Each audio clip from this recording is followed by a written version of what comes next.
Hi guys, welcome back to car garage. 2010 model ഒരു Innova നമ്മൾക്ക് ഇവിടെ ടൈപ്പ് 4 കൺവേർഷൻ ചെയ്യാനായിട്ട് വന്നിട്ടുണ്ട്. നമ്മൾ ഈ ഒരു വണ്ടി വന്നിരിക്കുന്നത് നെന്മാറയിൽ നിന്നാണ്. ഏകദേശം ഇവിടെ നിന്ന് ഒരു 110 കിലോമീറ്റർ അകലെ നിന്നാണ് നമുക്ക് ഈ ഒരു വണ്ടി കൺവേർഷന് വേണ്ടി വന്നിരിക്കുന്നത്. നമ്മുടെ വീഡിയോസും കാര്യങ്ങളൊക്കെ കണ്ടിഷ്ടപ്പെട്ടതിന് ശേഷം വന്ന ഒരു കസ്റ്റമറാണ് കേട്ടോ. അപ്പോൾ ഈ ഒരു വണ്ടി എന്ന് പറഞ്ഞാൽ സിൽവർ കളർ വണ്ടിയായിരുന്നു. ബാക്കിൽ ഡിക്കി എന്ന് പറഞ്ഞാൽ നല്ല രീതിയിൽ ഡെൻറ്റിങ് കാര്യങ്ങളൊക്കെ ഉണ്ടായിരുന്നു. അതേപോലെ തന്നെ സൈഡ് വശങ്ങളിൽ കുറച്ച് പ്രോബ്ലംസും കാര്യങ്ങളൊക്കെ ഉണ്ടായിരുന്നു. അത് ഞാൻ വീഡിയോയിൽ നിങ്ങൾക്ക് വഴിയെ മനസ്സിലാവും. ഓക്കെ, അപ്പോൾ ഈ ഒരു വണ്ടിയുടെ ഡിക്കി കസ്റ്റമർ പറഞ്ഞത് റീപ്ലേസ് ചെയ്തോളാനാണ് കസ്റ്റമർ പറഞ്ഞത്. അത് സെക്കൻഡ് ഹാൻഡ് റീപ്ലേസ് ചെയ്തോളാനാണ് കസ്റ്റമർ പറഞ്ഞത്. അപ്പോൾ സെക്കൻഡ് ഹാൻഡ് റീപ്ലേസ് ചെയ്യുന്നതിനേക്കാളും മുമ്പ് നമ്മൾ ആ ഒരു ഡിക്കി നമ്മൾ വർക്ക് ചെയ്ത് നോക്കിയപ്പോൾ പ്രോപ്പറായിട്ട് നമുക്ക് ആ ഷേപ്പും കാര്യങ്ങളൊക്കെ എടുക്കാനായിട്ട് സാധിച്ചു. അപ്പോൾ കസ്റ്റമർ വിളിച്ച് പറഞ്ഞു സെക്കൻഡ് ഹാൻഡ് റീപ്ലേസ് ചെയ്യേണ്ട ആവശ്യമില്ല, നമുക്ക് ആ ഒരു ഡിക്കി ഡെൻറ്റിങ് കാര്യങ്ങളൊക്കെ ചെയ്തിട്ടുണ്ടെങ്കിൽ പ്രോപ്പറായിട്ട് കിട്ടും എന്നുള്ളൊരു ആശയത്തിലെത്തി. അങ്ങനെ ആ ഒരു ഡിക്കി നമ്മൾ പ്രോപ്പറായിട്ട് ഡെൻറ്റിങ് കാര്യങ്ങളൊക്കെ ചെയ്തെടുത്ത് വണ്ടി പേളോയിട്ട് അടിച്ചത് ഇവിടെ കംപ്ലീറ്റ് ആയിട്ടുണ്ട്. അപ്പോൾ അതിൻ്റെ ഒരു വീഡിയോ ആണ്. അപ്പോൾ നമ്മൾക്ക് വീഡിയോയിലേക്ക് പോകാം.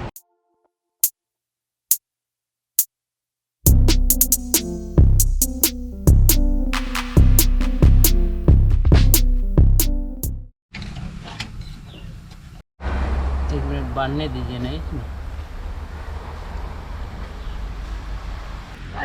चाकू से निकल, चाकू से निकल, चाकू से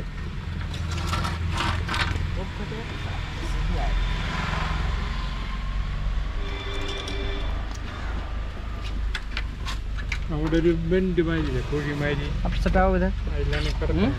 नहीं चाकू से तो नहीं जल्दी आएगा, अंदर नहीं आ गया ना चाकू। ऐसे ही सटाओ ऐसे। हाँ ഇതായി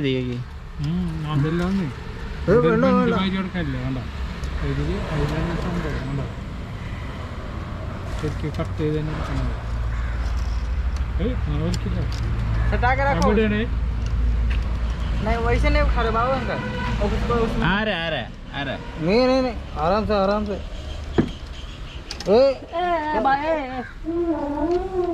उसको उड़ा दो। क्लिप है क्या? नहीं बस गलास कौन है ये यार दीपा भाई प्लीज कमेटी में डालना यार. നമുക്ക് ചില പണികളൊക്കെ വന്നിട്ടുണ്ടെങ്കിൽ നമുക്ക് ഒരുപാട് ടൈം എടുക്കും. അപ്പോൾ നമ്മൾ ഇതിൻ്റെ ക്വാർട്ടർ ഗ്ലാസ് അയച്ചിട്ട് വേണ്ട, ഇവിടെ നിന്ന് ടച്ച് ആയിട്ടില്ല. ക്വാർട്ടർ ഗ്ലാസ് ഇവിടെ ടച്ച് ആയിരുന്നില്ല. ഇവിടെ നിന്ന് അങ്ങോട്ട് ഫുള്ളായിട്ടുള്ള ഗമ്മും കാര്യങ്ങളുണ്ട്. പക്ഷെ ഇവിടെ നിന്ന് അങ്ങോട്ട് വേണ്ട, ഇവിടെ നിന്ന് ടച്ച് ആയിട്ടുണ്ടായിരുന്നില്ല ക്വാർട്ടർ ഗ്ലാസ് കേട്ടോ. അതേപോലെ തന്നെ ഇവിടെ നിന്ന് അഴിക്കാനായിട്ട് കുറേ ബുദ്ധിമുട്ടി. അത് ഇവിടെ നിന്ന് കട്ട് ചെയ്ത് കിട്ടണ്ടായിരുന്നില്ല. അതൊക്കെ അഴിച്ച് ക്ലിയർ ചെയ്തെടുത്തു. ഇനിയിപ്പോൾ ഇത് ലെവലടിച്ചതിന് ശേഷം നമ്മൾക്ക് ഇതിൻ്റെ പെയിൻറ്റിങ് കാര്യങ്ങൾ ചെയ്യേണ്ടതായിട്ടുണ്ട് കേട്ടോ.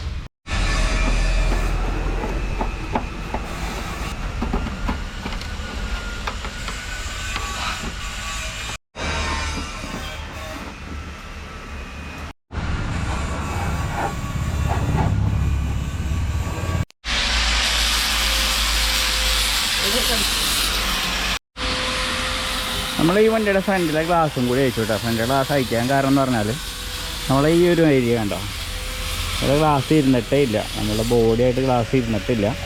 സിലിക്കോണും വന്നിട്ടില്ല, സിലിക്കോൺ വിട്ടിരിക്കുകയായിരുന്നു ഇവിടെ. അപ്പോൾ ഇതിപ്പോൾ നമ്മളിപ്പോൾ പണിത് വിട്ടാലും ഇതുവഴി വെള്ളം അകത്ത് കയറാനുള്ള ചാൻസസ് കൂടുതലായിരുന്നു. അപ്പോൾ അത് കാരണം നമ്മൾ ഈ ഗ്ലാസ് റിമൂവ് ചെയ്തു. ഇനിയിപ്പോൾ ഇത് കുറച്ച് ക്ലിയർ ചെയ്തതിന് ശേഷം കറക്റ്റ് ഫീറ്റിംഗ് ആക്കിയിട്ട് ഗ്ലാസ് സെറ്റ് ചെയ്യേണ്ടതായിട്ടുണ്ട് കേട്ടോ.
ഗ്ലാസ് നമ്മൾ റീഫിറ്റിങ് ചെയ്യുന്ന സമയത്ത് നമ്മൾ ഇതിൻ്റെ ബീഡിങ്ങുകളും കാര്യങ്ങളൊക്കെ റീപ്ലേസ് ചെയ്തു കിട്ടുക. കാരണം ഇനിയിപ്പോൾ ആ ഒരു ഹാർഡ് ബീഡിങ് ഇട്ടിട്ട് ഇനിയിപ്പോൾ അതിന് കംപ്ലയിൻറ്റ് കാര്യങ്ങളൊന്നും വരണ്ടെന്ന് വിചാരിച്ചിട്ട് നമ്മളതിൻ്റെ ബീഡിങ്ങുകളും കാര്യങ്ങളൊക്കെ പുതിയതാക്കിയിട്ടുണ്ട്.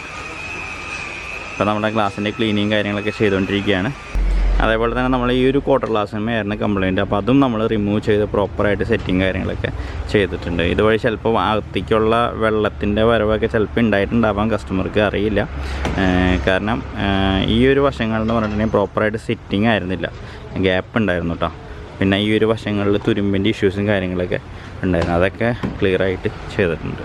ചില വാഹനങ്ങൾ നമ്മൾ കൺവേർഷന് വേണ്ടി വരുമ്പോൾ അത് കാണാനുള്ള വൃത്തിയും കാര്യങ്ങളൊക്കെ ഉണ്ടായിരിക്കും. പക്ഷേ അതിൻ്റെ ഇന്നറിലുള്ള കംപ്ലയിൻറ്റും കാര്യങ്ങളൊക്കെ നമ്മളൊരു വർക്ക് സ്റ്റാർട്ട് ചെയ്ത് അതിൻ്റെ റിമൂവും കാര്യങ്ങളൊക്കെ ചെയ്തതിന് ശേഷമായിരിക്കും നമുക്കത് മനസ്സിലാവുക. അതേപോലെ തന്നെ ഈ ഒരു വണ്ടിക്ക് ചെറിയ കംപ്ലയിൻറ്റും കാര്യങ്ങളൊക്കെ ഉണ്ടായിരുന്നു. ഫ്രണ്ടിലെ ഗ്ലാസ് അത് റീപ്ലേസ് ചെയ്തിട്ടുണ്ടായിരുന്നു. ഗ്ലാസ് റീപ്ലേസ് ചെയ്തതാണോ അതോ റിമൂവ് ചെയ്ത് ഫിറ്റിങ് ചെയ്തതാണോ എന്നറിയില്ല. കാരണം ഇയറും കാര്യങ്ങളൊക്കെ കറക്റ്റ് തന്നെയാണ്. അപ്പോൾ ഗ്ലാസ് റീപ്ലേസ് ചെയ്യുന്ന സമയത്ത് അവർ റീസെറ്റിങ് ചെയ്തത് പ്രോപ്പറായിട്ട് സിലിക്കോൺ യൂസ് ചെയ്യാനാണ് റീസെറ്റിങ് ചെയ്തത്. അതുവഴി നമ്മളുടെ ഒരു ഡ്രൈവർ സൈഡിലെ ആ ഒരു വശം ശരിക്കും പറഞ്ഞിട്ടുണ്ടെങ്കിൽ ഷെയ്ക്കിങ് ഉണ്ടായിരുന്നു, അതായത് പ്രോപ്പറായിട്ട് അവിടെ ഒട്ടിയിട്ടുണ്ടായിരുന്നില്ല. അപ്പോൾ അത് കാരണം നമ്മളത് കസ്റ്റമറോട് അഭിപ്രായം ചോദിക്കാൻ നിന്നില്ല. ഞാൻ ഡയറക്റ്റ് ആ ഒരു ഗ്ലാസ് റിമൂവ് ചെയ്തു. അതേപോലെ തന്നെ ബാക്കിൽ പറഞ്ഞ ക്വാർട്ടർ ഗ്ലാസ് പ്രോപ്പറായിട്ട് സെറ്റിങ് ചെയ്തിട്ടുണ്ടായിരുന്നില്ല. ക്വാർട്ടർ ഗ്ലാസും ഇതേപോലെ തന്നെ നമ്മൾ റിമൂവ് ചെയ്ത് പ്രോപ്പറായിട്ട് സെറ്റിങ് കാര്യങ്ങളൊക്കെ ചെയ്തു കേട്ടോ.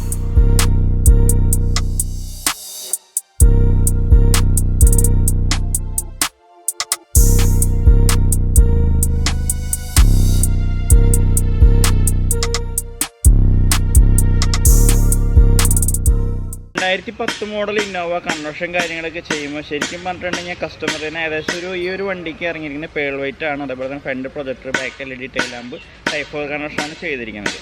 അപ്പോൾ ഈ ഒരു വണ്ടിക്ക് മാക്സിമം നമ്മൾക്ക് എമൗണ്ട് ഇറങ്ങാന്ന് പറഞ്ഞാൽ 1,49,000 രൂപയുടെ അടുത്ത് ബില്ലായിട്ടുണ്ട്. അപ്പോൾ 1,49,000 രൂപയുടെ അടുത്ത് ബില്ലായിട്ട് 2010 മോഡൽ ഇന്നോവ ടൈപ്പ് 4 കൺവേർട്ട് ചെയ്ത് ഈ ഒരു രീതിയിലാകുമ്പോൾ തന്നെ കസ്റ്റമേഴ്സിൻ്റെ ലൈഫ് സ്റ്റൈൽ തന്നെ മാറാമെന്ന് പറയാം. കാരണം അവൻ്റെ ഒരു വണ്ടി സിൽവർ വണ്ടിയായിരുന്നു. ആ വണ്ടി ആ ഇഷ്ടത്തിന് കസ്റ്റമറുടെ ഇഷ്ടപ്രകാരം ആ ഒരു മോഡലിലേക്ക് ആക്കി മാറ്റിയതിന് ശേഷം അതൊരു ഫുൾ പെയിൻറ്റിങ് ചെയ്ത് പേൾ വൈറ്റിലേക്ക് ചേഞ്ച് ചെയ്തെന്ന് പറയുമ്പോൾ തന്നെ നമ്മളൊരു പുതിയ വണ്ടി ഒരു വീട്ടിലേക്ക് കൊണ്ടുപോകുന്ന ആ ഒരു ഫീലാണ് ശരിക്കും നമ്മൾക്ക്